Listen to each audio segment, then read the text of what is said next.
Utah schools are on high alert after the Department of Public Safety warned districts of potential swatting hoaxes. Those are false threats intended to cause panic and also a police presence. Yeah, DPS learned about the possible threats just yesterday, and while none were deemed credible, schools were still made aware.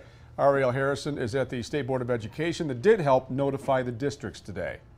USBE sent out messaging ahead of today about this possible swatting threat that caused some concern in communities. Despite this, most schools stayed open, but today I spoke with a school safety expert about why these threats are happening more and more often and the role we all play.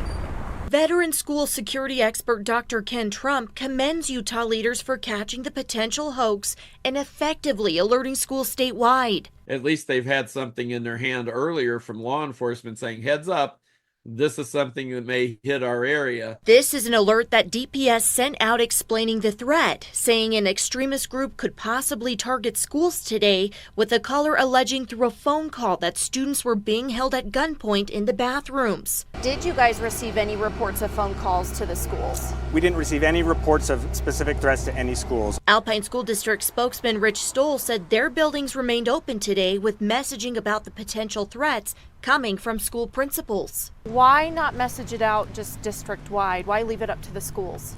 Well, we know that a lot of times these groups that issue threats or even start rumors of threats are doing so just to raise alarm in the public and cause chaos. And we don't want to reward that type of behavior. We received some phone calls from parents wondering what we were doing to mitigate threats and to increase security. And so we address those on a case-by-case basis mostly. Following the recent shooting at a school in Georgia, Dr. Trump says it's not uncommon to see hoax threats hit different states in waves. He says staying ahead of them is key. Schools are much better in dealing with safety today than they were decades ago.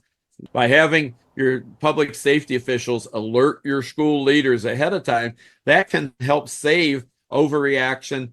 Now, he said a big part of this is not adding to the problem. For instance, he says if you come across a threat, to reach out directly to school officials or law enforcement for them to address and investigate before then going ahead and sharing that online.